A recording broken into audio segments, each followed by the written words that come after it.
Hello, welcome to another episode of Constitutionalist Podcast. I am your host, Joseph M. Leonard. That's Leonard. It looks French. It's not. It's Leonard without an O. Thank you for tuning in. As Graham Norton used to say on his show, let's get on with the show! Hello, today is Saturday, May the 23rd. I am recording this intro segment for Wednesday, May the 27th, when the show will air. This is going to be a bit odd. I will be having on Ralph Rebant for governor of Michigan via Ed Bondarenka and the Your American Heritage Show, which airs on WAAM Radio. It aired 1 p.m. today, Saturday, May the 23rd, re-airing today, when this airs, Wednesday, May the 27th, it's airing, 2026, Season 3, May Special 12, it will be. So without further ado, let's get to Ed Bondarenka's Your American Heritage Show featuring Ralph Rebant. All righty. Well, welcome to Your American Heritage. And I actually saved the wrong clip to open the show with. That kind of confused me. A day of technical errors here at WAAM Radio. Live radio, that's how it works. Once again, my name is Ed Bondarenka, and I am a white Christian cisgender male. I'm proud of it. Producing the show is Derek Stone. Derek's a Swiss Army knife of radio, and he's the host of Stone Cold Sports Truth. Sundays right at noon 30, right after my friend Sean Todd hosts The Intersection at noon. So you want to listen to those shows, listen to all the WAAM shows. Your American Heritage is on Spotify, Apple Podcasts, and now Google Music, and you can and should subscribe. So find a link to the podcast by going to whamradio.com, WAAM, we are American made, whamradio.com, and click on the podcast tab at the top. So once again, there's a war going on for control of America, and you might wonder, how do we engage in the fight? Well, we get organized, preferably in a good church. We go to court. We educate our neighbors. We support those who take the battle to the enemy. We support those who are running for office that support godly values, and then we make sure they do. And we encourage each other. You know, I think the Bible speaks about encouraging the brethren. Well, that's one way of doing it. And we arm ourselves intellectually. We learn the facts for ourselves so we can make wise decisions and explain them to others. No, we do that by listening to this show, hopefully. We arm ourselves physically. Get a gun. Learn to use it. Be prepared to defend yourself, your family, and your nation.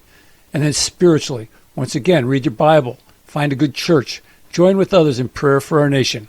Like this. Father, please lead us and guide us as we seek to protect this nation.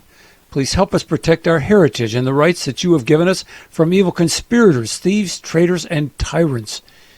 Please bring these enemies of good and sound morals to a place of repentance. And if they will not repent, please remove them utterly from our presence. Amen. Amen. Well, folks, thank you. Folks, we are down to 5 candidates for the Republican nominee for governor. Mike Cox, John James, Perry Johnson, Eric Nesbitt, and Ralph Rebant. Okay? And frankly, I have no use for John James. I'll be frank about that. We interviewed him a few years ago on Derek, what's the show I used to do before with Gary Wellens? The Daily Drift. The Daily Drift, thank you. Wow, speaking of brain farts. And and he just was, he wasn't there. And he had ringers call in to ask questions. We knew it. So I'm not a fan. But joining us today is candidate for governor of Michigan, Ralph Rebant. We've had a number of gubernatorial candidates on, and that word gubernatorial just rolls off my tongue anymore. And the ones that we've had have not been elected, so I must apologize to our guest right now. It won't be my fault, but I think we're going to have the next governor of the state of Michigan here. I wanted Ralph to come on because I'm curious as to his positions and thought you might want to hear more about him. Hi, Ralph. Welcome to the show. Thanks, Ed. I'm looking forward to this whole discussion. I've been looking forward to it for a couple weeks now.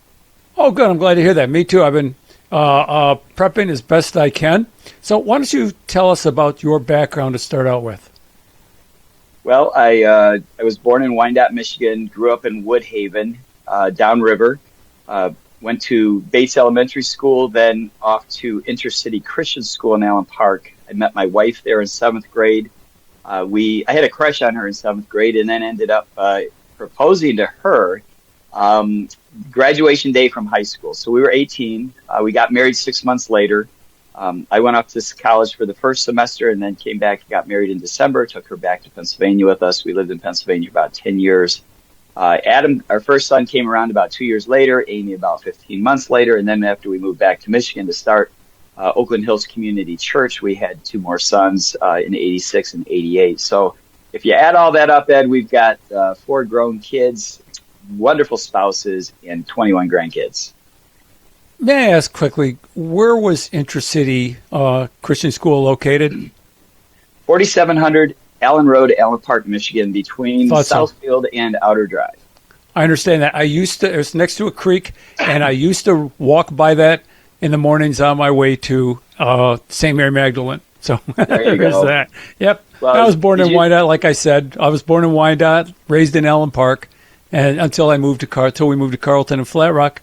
So, we have that in common. So, go ahead. So in terms of things, I've done everything that you can imagine one would do in a work career. I've been everything from a janitor to a plant manager. I've sold car wax, built homes, restored one Mustang. That was a big project.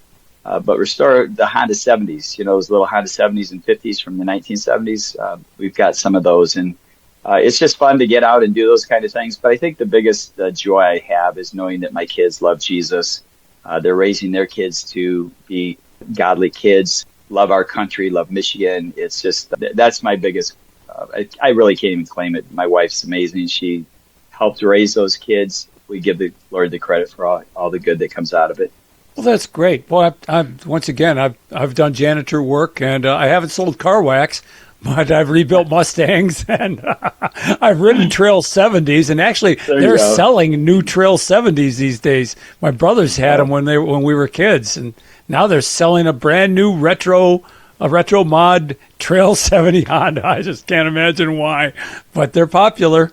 So they are. With our generation, some of those that are really in mint condition, they sell for $5,000 to $10,000.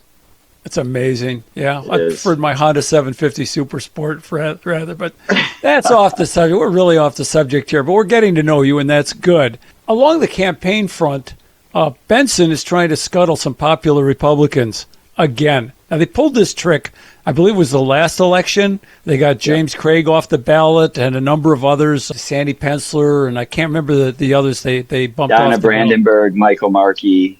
You weren't bounced off the ballot that time, right? No, I was not.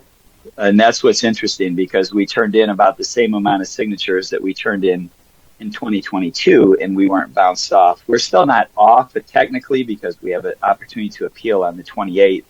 But if you look at the stuff, and this is what just drives me crazy, we turned in 18,217 signatures. They did a sample of 750 signatures. And of that sample, they said that there are 218 that are bad. We just got the file yesterday. I was going through it this morning. And the ones that they say are bad are people that I know that live in the, one guy donated to my campaign. He's been living in his house for 10, 15 years, hasn't moved. He's registered to vote, and they say he's not registered to vote. We have to go through all their signatures to be prepared on Thursday to present our case that there's no way on the planet a staffer who's looking at these things, only 750 signatures, making an extrapolation that we don't have enough to get on because of what they've looked at. Because we're not 218 short, number one, on their number. And we went through them all, Ed. We went through all of our signatures, made sure that people didn't put their birthday down. If they did, we crossed them out instead of the date of signing. We made sure they were in the same county, that they were signing it, they lived there. And those are some of the things that they were complaining about. And we know because we took out about 1,500 to 2,000 just because we didn't want this problem. I'm going to be looking tonight later about at the rest of those signatures. We will be on the ballot. We have more than 15,000 good signatures. I trust you. But this is just another. I mean, Benson's corrupt. That's just all there is Yes. to it. Benson's a corrupt Democrat from way back, and yeah, I guess she's trying to thin the field that she'll run against. Right? That's a conflict of interest right there. Indeed, and that I'll tell you what's interesting about it. They've left me off of polling, so they have no idea how I would stack up with her. And that's just the games that the Republicans play when they do their polling. I'm the X factor in her world. She thinks, according to the polling, that she will beat every other candidate, but I'm the guy she doesn't know anything about or if I would beat her. And so the best way to not even face that is to just eliminate me. It's not going to happen.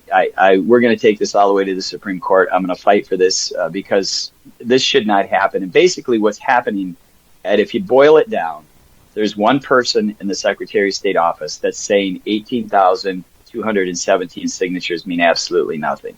That's what that one person is saying. If the board, the Bureau of Elections sides with them, then it's 4 people that think that 18,217 signatures mean absolutely nothing. The problem with that is these people are unelected bureaucrats. They are not accountable to anybody, and they can do whatever they want. And so that's why we're going to take it to the Supreme Court, because it's not right. They shouldn't have that kind of authority.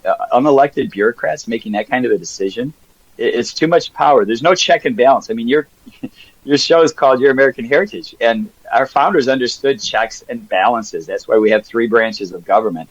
And that 4th branch of government absolutely has no check and balance, and we are going to get rid of this whole concept. In fact, come up for air in just a minute. This whole rule of 750 signatures, it was instituted in 2023 by themselves.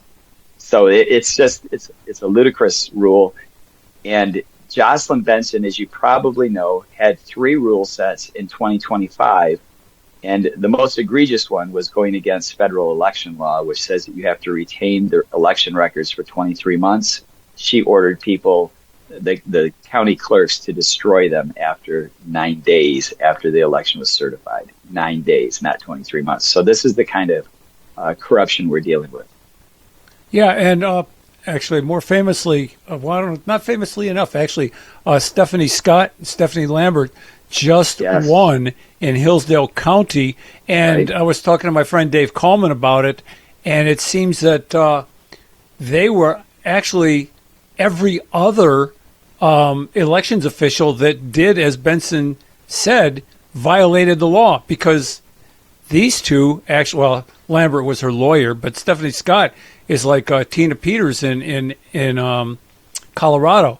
Colorado, yep. Thank God is at least going to have her sentence commuted so she can leave jail. It's not a pardon or clemency, but she can at least be free, which was ridiculous that she'd be in prison like that. And Benson was trying to do the same thing to Stephanie Scott here for actually fulfilling her legal role as an elections official, retaining the records. Obviously, Benson has no regard for election integrity. Our friend Pat Colbeck's proved that a number of times when I think it's the Justice Department came in and said, we'd like to see the records. She says, no, you can't. Like, well, wait a minute, that's our job. No, you can't. Am I reading that right? Yeah, that's exactly what she said. And that's why the corruption is really deep in Lansing. And I wouldn't be surprised that Jocelyn was behind this. Well, folks, Derek, what's the phone number? We're going to take some calls. Depending on how this goes, I may hold you over to the second half hour if you're available. I could do that. Yes, sir. Okay. Go ahead, phone Derek. number is 734-822-1600. We're talking to gubernatorial candidate for the Republican nomination in August's primary, which I believe is August 4th, and it's Ralph Rebant. And if you have any questions for Ralph, feel free to ask. I'm going to be asking a few questions, but I may miss a couple, and I just want to give him an opportunity to make himself known to our listeners. And we've got a few of them, it seems. So you've described yourself as a pastor, an entrepreneur, and a former union member. How have those experiences shaped your political philosophy?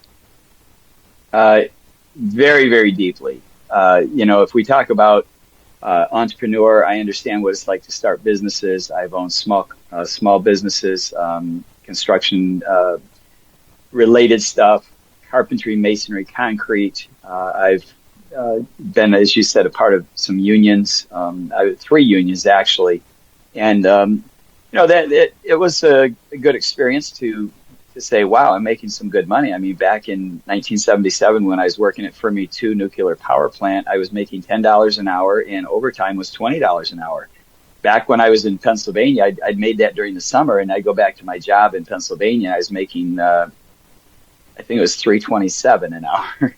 So it was a big boost to help us pay for our education, because nobody else paid for it. I mean, the government didn't pay for it. Biden wasn't around then, and that's a joke, by the way.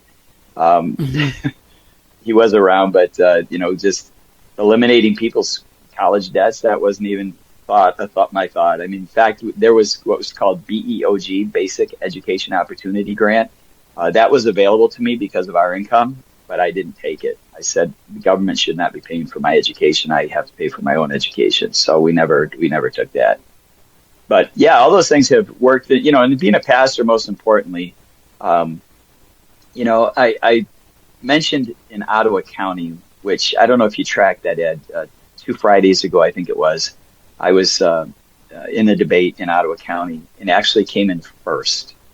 And I had 57% of the vote and came in first. I think Perry was at, I want to say, I don't know. But anyway, you add the other 3 up and they didn't even come close to 57. So my point is, one of the answers I said, they asked if we were Christians, and I said, I'm a born-again, Bible-believing evangelical who has a biblical worldview and understands God's solutions to the problems we're facing here in Michigan. Everybody clapped, and it was crazy. But the reality is, how does that shape decisions and things that I would decide? I'll give you a couple examples. I was asked about new casinos. They gave a hypothetical. Let's say that there's a casino opening up in Western Michigan. Would you do that? And it was kind of a forum, so all the other candidates had the opportunity to answer. And this was in 2022. One guy said, well, if it fits in the zoning, yes. Muskegon needs work, sure, we'll give them that. And it came to me and I said, absolutely not. I would not sign to open up another casino. I said, as a police chaplain for 35 years, I know for a fact that people commit suicide every day in Michigan because they've gambled their money away. We have way too many ways to gamble money away. And so I said, absolutely not. And I said, I know a situation in Farmington Hills that there was a man who went down to Detroit, gambled his estate away, came home, shot and killed his wife, shot and killed his kids, and then shot and killed himself. That happened in Farmington Hills. And when you see that, it affects you. There's no way. I mean, why would I want to? Anyway, so then I said, and then finally, the Bible says that there are 3 ways to get money. One is a gift, another one is to earn it, and another one is to inherit it. And I said, gambling doesn't fall into any of those categories. So I would absolutely say no to that. And again, the whole room erupted because it's like, okay, so here's somebody who understands God's word and how it affects life, and this is how he would apply it. So that's what I'm doing. I give you another quick example in terms of the prison ministries, the prison situation. Right now, 50% of the people who are released from prison are back in within 6 months. That's the national average. And it's a failing system. The state system is a failing system. And so what I have suggested in terms of my prison reform is that I would use faith-based prison ministries, Alpha Prison Ministries out of Grand Rapids, that Reach the Forgotten Man, Prison Fellowship, Chuck Colson.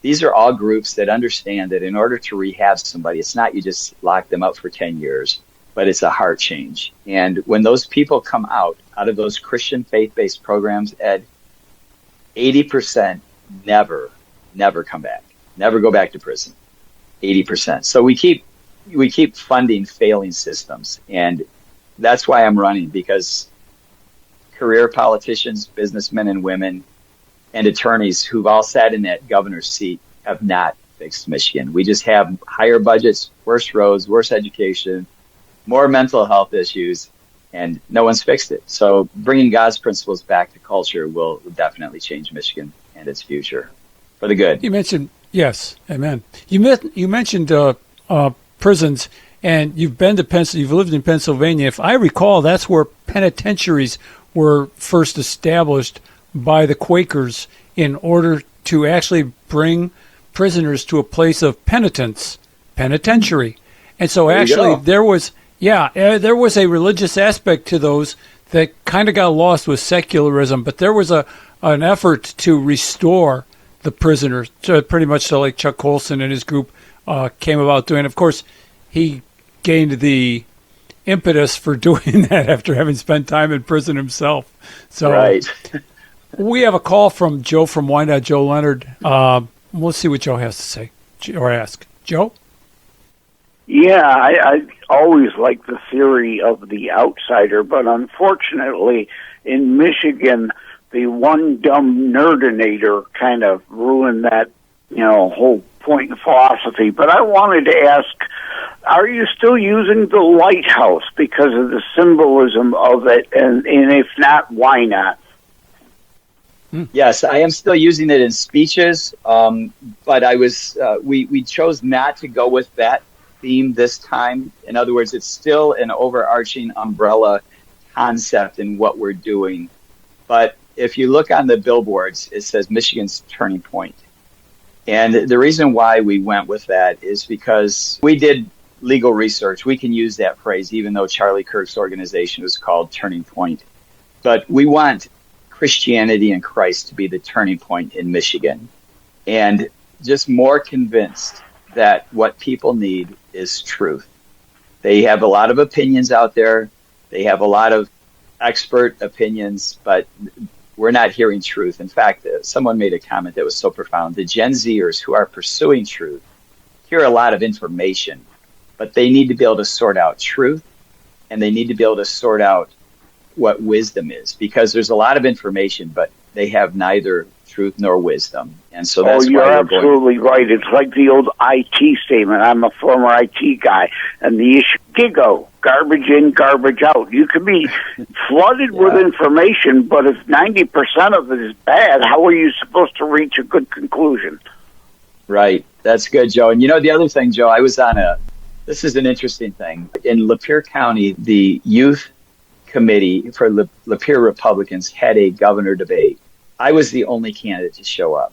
Other people said they were going to come, then they backed out at the last minute. No one showed up. I mean, the Democrats and Dugan, they were all invited, but I was the only one that showed up. So it was basically a question and answer from the audience. There was a moderator there, and the moderator asked me, he said, Ralph, how are you going to bring Democrats and Republicans and Muslims and all these people together as a governor? You're a pastor, you're a Christian. And I thought for a minute, and I just said, truth. People resonate with truth, and truth always rises to the top. Truth always wins, and that's all I have to do is convince people of the truth. And that's where I'm coming from, Joe, and I appreciate that. The lighthouse imagery is still powerful. I appreciate that question. Thanks, Joe. I mentioned it in an interview with somebody last weekend. I think it was one of the most famous questions is, what is truth? You don't get your truth. I don't get my truth. There is the truth. And exactly. The question was asked of the guy who was and is the truth. So it's a very profound question. Well, welcome back to Your American Heritage. And joining us this afternoon is Ralph Rebant, and he's on the ballot, the primary ballot, so far for the Republican nomination for governor of the state of Michigan. I think he's going to make it. There's a good chance he could be our next governor. I look over the ballot of the remaining five, and I actually prefer Ralph above the others. Perry Johnson, I think, is a Johnny-come-lately, and I think it's just, I don't know. I'm not knocking him, but it just doesn't appeal to me. I don't know who Eric Nesbitt is, and I'm not kindly oriented towards John James. So I thought we'd have Ralph on to talk about his candidacy and find out more about him. And you're invited to listen in. So, Ralph, you ran in 2022. We alluded to that earlier. And how did that inform your campaign this time? It really informed us. I tell people that in 2022 it was boot camp, but now we know we're in war. We were fighting against the Republican establishment at the time when Ron Weiser was the chair. He had made a comment in front of the entire state committee, Republican state committee, that I don't want Ralph to become governor because I'm afraid he'll listen to God more than he'll listen to us. So that was a real problem. And so they left me off of emails to governor candidates. They did not invite me to right to life interviews when they were considering candidates. They didn't invite me to meet with the big dollar donors. I wasn't at that event. A week after it was announced that I would be on the primary ballot, the Republican Party sent out a mailer. If the election were today, who would you vote for? Now, mind you, my name is on there with all the other candidates, but they left my name off of that. So they played games that first time. And when we saw it coming up this time, we called it out. It happened in Midland first. And we're just not letting them get by with it this time. You know, the whole thing about... Now we have to fight Jocelyn. Yeah, exactly. Like we spoke about in the first half hour. And the whole thing about listening to God, as you were talking to me about being informed, what informs you earlier, it struck me as those are all qualities that our founders had. And people talk about Jefferson was a deist. No, he wasn't. And that Franklin was a wastrel. There's a word, look it up, W-S-T-R-E-L. And actually, towards the end, he was very, very committed religiously. These people were informed by biblical principles, and the people they read were informed by biblical principles. So, you know, Adams would not have made that famous statement that I have a recording of here somewhere of him saying, but I'm not going to look for it right now, this government is only fit for a moral and religious people. And by religious, he meant Christian. He wasn't thinking of any other religion than Christian at the time. We have a call, Rob from Wayne. We asked for calls. We got one. Rob, welcome to the show. Thanks, fellas. I want to propose something to Rebandt for governor. If he would accept, if one of the other two candidates, which we won't mention, if they asked you to be lieutenant governor right now, would you accept that? I would ask my team, number one, thank you for that question. I would ask my team that, and then I would basically ask all of our supporters, the grassroots people that have been behind me since 2022. I think I would, but I want to have their opinion. I want them to weigh in on it. The reason why I would potentially say yes to that is because we have a plan on our website, rebandtforgovernor.com. We don't have talking points, Rob. We have actual action items. And those actual action items will totally reform government in Lansing. And if I was lieutenant governor, I would be in charge of the Senate, and I would be in charge of bills that come through. And I could make sure that the principles and policies that are godly and righteous would come into purview and get voted upon. So there's some reasons why I would do that. But as I said, I would want to ask my team that's been behind me 100%, as well as people like yourself potentially. And what do they think about it? Because I don't want them to think that I'm just abandoning, our conservative Christian grassroots principles. I would want people to know that if I go in, I'm going in just as strong and to fight for those principles as if I were governor. I suppose it might matter who was the actual governor you'd be serving with, right? Yes, that would matter as well. Yes, sir. Okay. Well, we can see that maybe that's how some of these governors actually get somebody in their back pocket that's not who we would really want as lieutenant governor. And if we follow the Michigan State Constitution, we go to Article 5, Section 21. This has kind of been bugging me as a precinct delegate since 2009. It says at the convention, party convention, so that means both parties, to be selecting a lieutenant governor at this convention. And I'm saying if that would have been proposed, let's go through Robert's rules and they said, Ralph Rebant for lieutenant governor, I would have voted for that right then and there, and you'd be on the ticket with somebody. We don't know who. And maybe that would be a better way of actually being in the republic in Michigan. Follow the Constitution of the state. Right. Well, you know, so go back to your team and see how, you know, find it in the Constitution. Maybe this is something that's going to have to be brought out as you guys continue forward to the August primary. And maybe one of them will actually ask you that, and hopefully the team is going to say, sounds like a good idea. You know, if you're getting the support from the grassroots out there, let's go with who we want to be on the ticket, not somebody that we don't know who's going to be selected thereafter.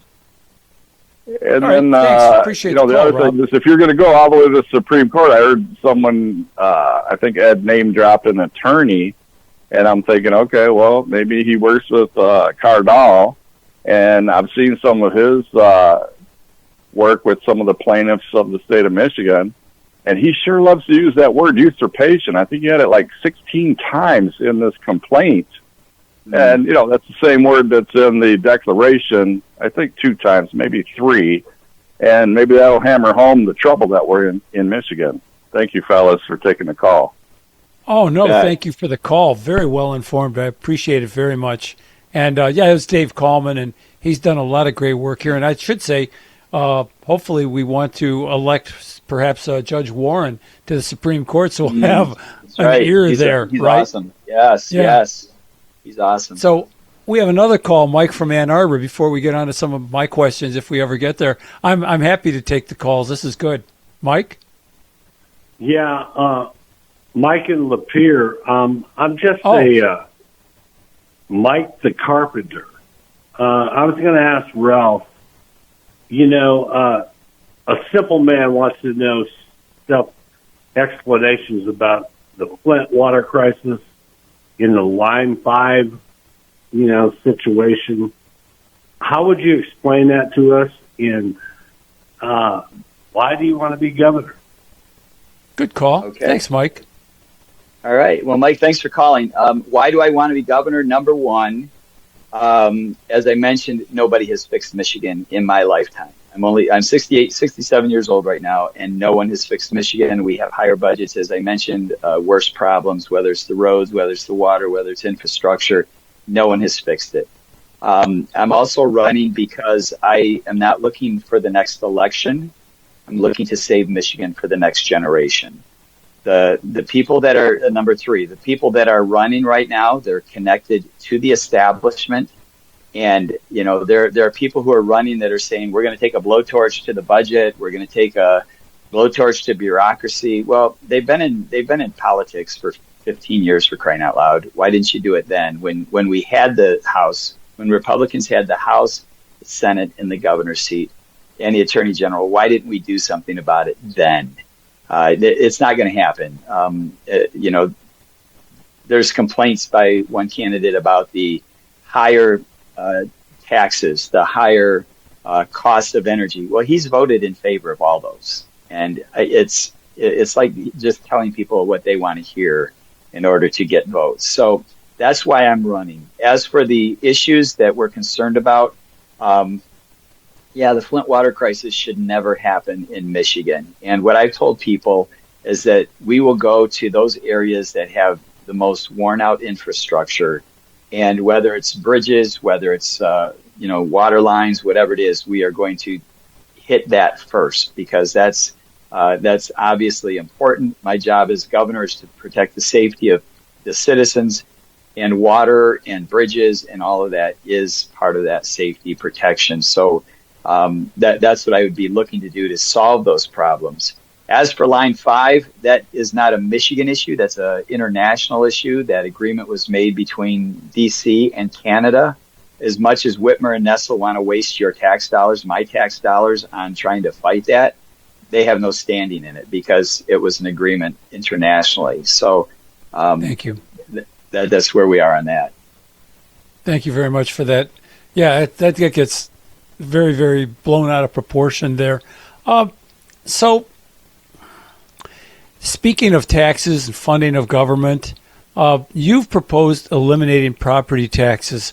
I'm all about eliminating property taxes. I came on strong for AXMA tax under Carla Wagner, and then I think she kind of torpedoed the movement by starting to run for governor on that and making it her issue, which meant that, well, if you're for AXMA tax, you're actually for Carla Wagner for governor. And now she's bowed out, and I have no idea where that's going.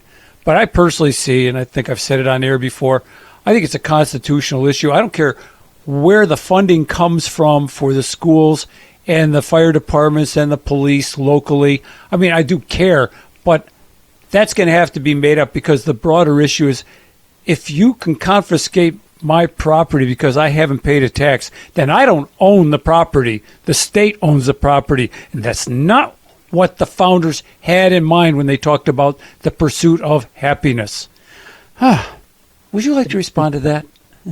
Well stated, brother. Well stated. Thank You know, you talked about the founders, and we were in Williamsburg. I'll make this really quick. Going from the visitor center into the old town of Williamsburg, and as you go over the bridge to the village, there are blocks that have statements on it. And one statement said, "Our founders did not believe in property tax." You walk a little farther. The reason why, you walk a little farther and you see a Bible verse that said they believed that the earth is the Lord's and the fullness thereof, and you can't tax what God owns. So they never had property tax in the founding of our country. In fact, I think it only came around in early 1900s to pay off World War I. But here's my point. They never go away. That is exactly right. That is right. And that's why, we were told that the lottery would take care of the schools. It's not taking care of the schools. I mean, just so many lies. And again, that previous question, why am I running for governor? Because I'm tired of the lies. But in terms of the property tax itself, I supported Carla Wagner as well, even before she got involved in all this. She was running around in 2022, 2023, getting petitions signed. They canned her on that. But the bottom line is, I'm in favor of removing property tax because it helps everybody. If you are on a fixed income, if you're getting Social Security and you're not paying income tax, you will not get 4747. It won't help you at all. In fact, removing income tax really helps the wealthy immensely. Removing property tax helps everybody. If you're a renter, your landlord won't have to charge you that money and roll it into your monthly rent. Your rent will get lowered. If you're trying to buy a home for the first time, it'll make it much easier. If you're a business that wants to start and you're going to buy a piece of property to build a building and start all that, you won't have to pay property tax. And of course, as you mentioned, I think it's a crime that the government takes people's homes. And I think Carla had mentioned that it was 180,000 foreclosures started last year, 180,000 here in Michigan. Now, that doesn't mean everybody lost their home. It just means that that's the threat of what's going on. There were a lot of people who lost their homes. But one of the phrases she said, you lose your spouse, you lose your house. That's the reality of it. And that's criminal. You never own your home until the tax man stops sending you a bill. It's never gone to the Supreme. Go ahead. Sorry. Yeah. In terms of the budget, let me just say this. If you've watched commercials, and, I like Perry Johnson. He's a great guy. He's got a lot of good ideas, but he talks about this mega audit. And what I've been saying to people, I've already done a REBA audit. The first four letters of my last name, REBA. And it stands for Ralph's Emergency Budget Audit. And I'm not waiting for day one to do this. We've already done it. We've already identified the areas that we will cut. And our budget, right now, the budget in Michigan is $80 billion. Our budget would be $69 billion. We are going to cut almost $12 billion from the budget. And the point is, we've already identified it. We know the areas where we can cut, and it's out there. And Ed, I show people I have a veto pen, and everywhere I speak, I give it away to somebody or several people. And one lady from the audience said, "Well, I hope it has a lot of ink in it." There's a lot to veto. You're going to cut fund. You're going to cut the budget, right? And so we cut property taxes So where does the money come from for local schools, fire services, police services? Good question. Here's how I look at it. I'm like Ron DeSantis. Ron DeSantis on the news last week said Florida is a low-tax state, and therefore it's a low-budget state. When we cut the budget, we don't need that extra revenue. But here's the plan. The plan is to privatize everything that government should not be involved in. We all know Secretary of State, the Post Office, U.S. Post Office, they're all disasters, and they're owned by government. And even trying to get on to the Secretary of State office to get my petitions that they're saying I have bad signatures, it took me hours. It took me an hour to even pay the bill, to find out a tab where you click to pay the bill. But here's the point. Government should not be involved in a lot of things. They shouldn't own grave sites, graveyards. They shouldn't own golf courses. They shouldn't own splash pads. These are things that government will get out of when I'm there. So we're going to privatize everything. We're going to lower the budget as well for that local tax, or that, what we're talking about. The property tax locally helps pay for law enforcement and fire and police and schools. So we're going to remove or totally change and restructure from having 537 school superintendents, because there's so much overload on the administrative end. We'll remove that and have 83. This is a real possibility, and this is how we would do this. Most of those school superintendents are making over $100,000. Most of them, probably the average is $150,000 a year, and some of them are upward near $500,000 a year. So my point is, if we limit it to 83, one per county, it'll totally change the financial need in that local area. And then finally, we have a form that local government would have to work through, and we're not going to pull the rug out from under anybody. It'd be a year process, maybe 2-year process to work through all this. But we have to ask, what is government there for? And Ed, government is there for public safety, which means police, fire, EMS. It's there, secondly, for infrastructure. I've never seen a Republican road or a Democratic drain. Everybody uses that. Elections, if we don't have secure elections, we don't have a country anymore.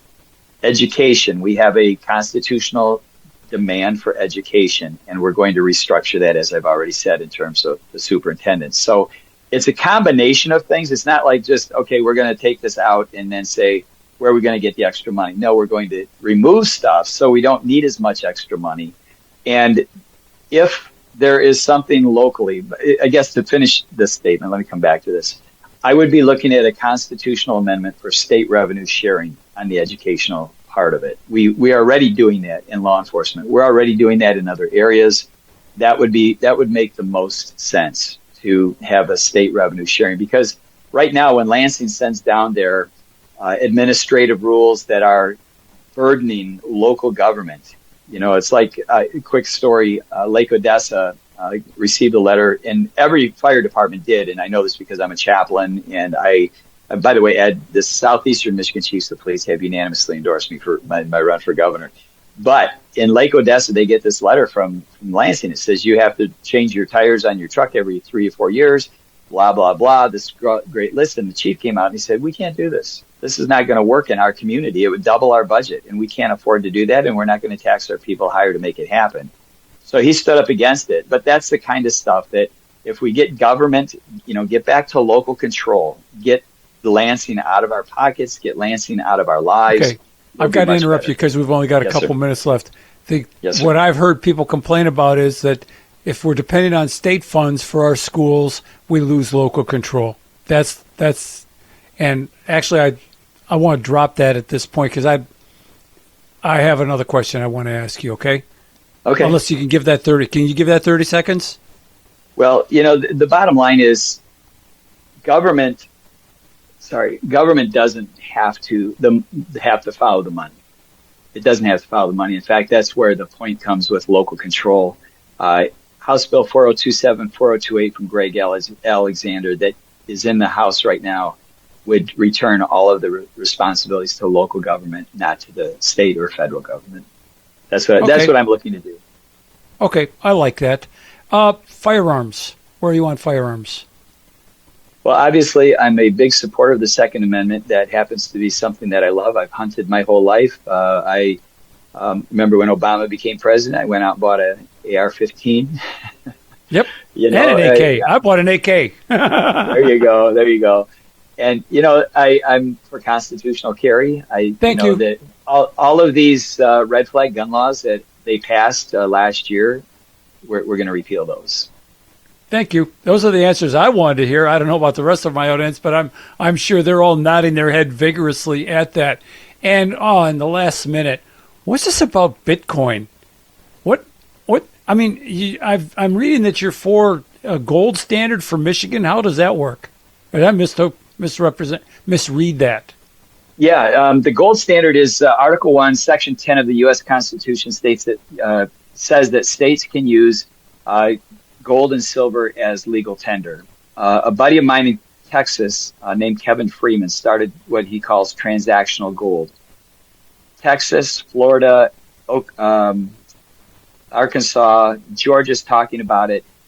Those three that I just mentioned, and I think there might be another 2 states that have already passed it. Basically what it means is that the state would have a depository where people can put their gold, and you use a debit card to help or to just like a credit card for a bank account, but you're using it against your gold. And the reason why I want to do this is because I want to protect generational wealth. As the dollar continues to sink, gold continues to go up. And if your money's sitting invested in your gold in a state depository, and you can access it just like you would a credit card, you could buy a pizza, you could buy a car with it, depending on how much money you have in there, your money's worth more money because it's in that. And the Constitution allows that. So that's what that's all about. All right, we've got 40 seconds left. Thanks, Derek. So we're talking to Ralph Rebant. Ralph, tell people how they can contact you or your links. All right, RebandForGovernor.com. It's FOR Governor. Actually, we bought both of them. So if you type in a 4 or number 4 or spell it out, it's still there. Rebandt, REBANDT, for governor.com. Like and subscribe to Constitutionalist Politics Podcast and share episodes. We need your help.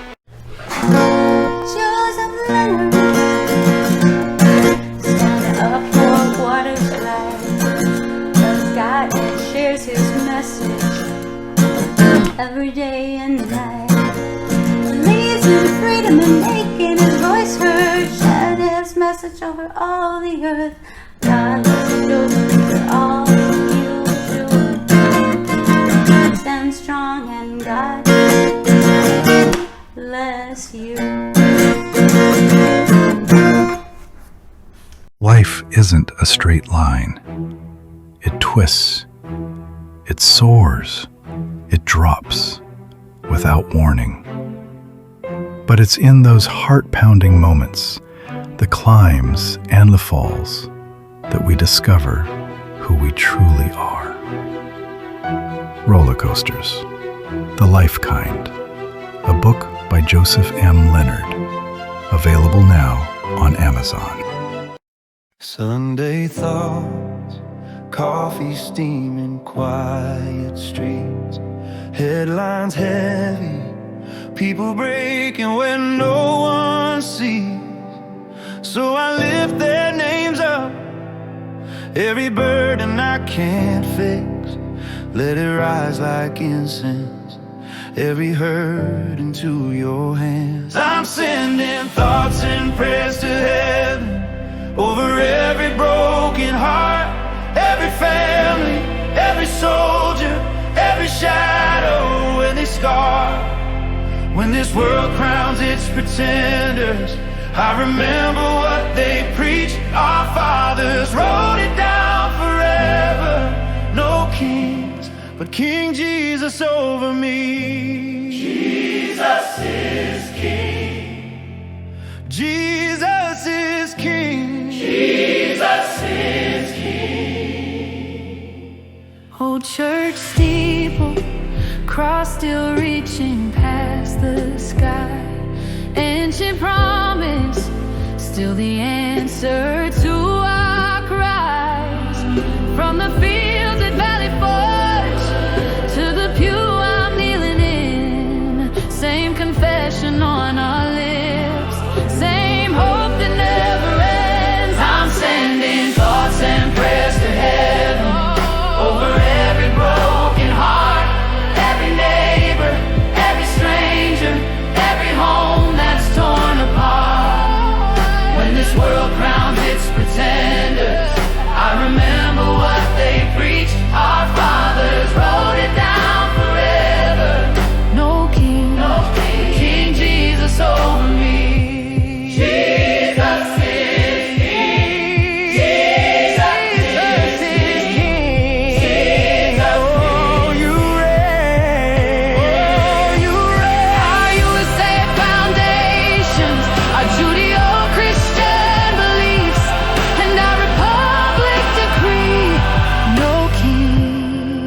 King Jesus over me.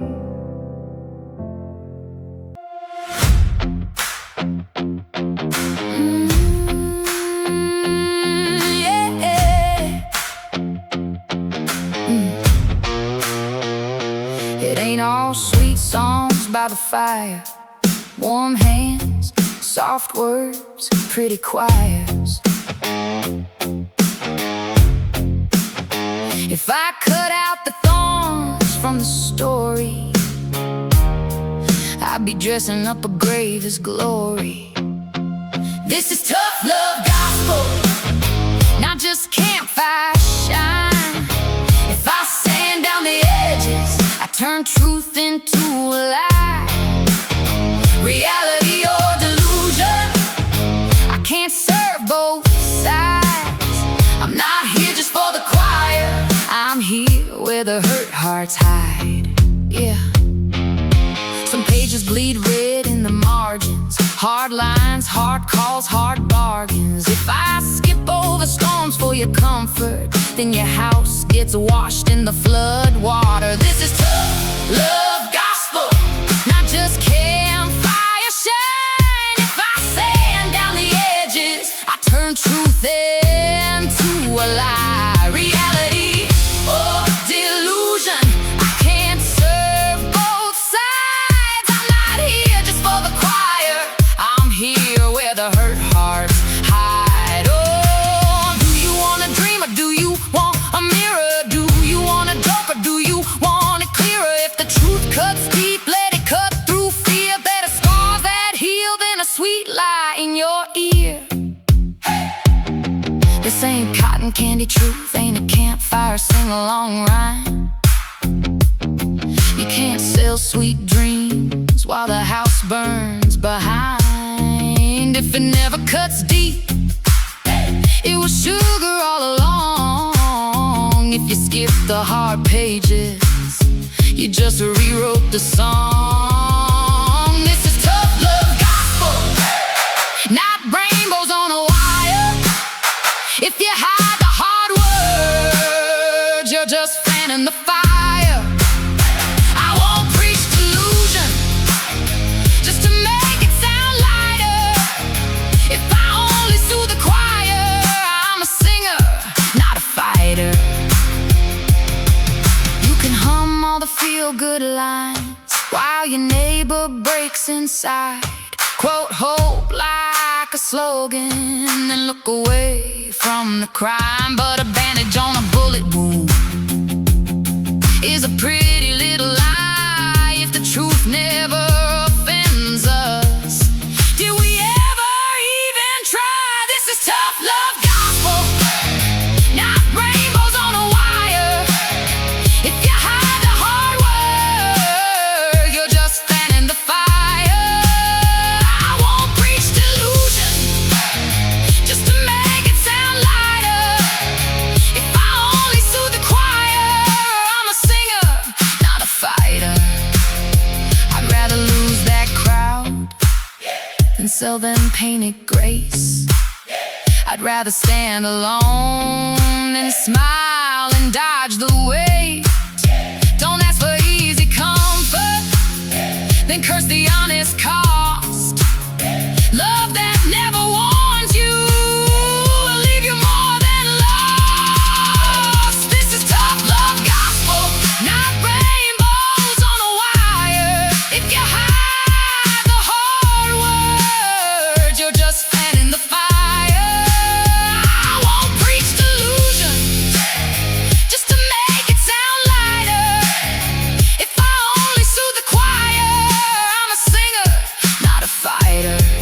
Oh, if I dress up the danger, I'm a liar, not a writer. Tough love. The Bible isn't just rainbows and lollipops, singing kumbaya around the campfire.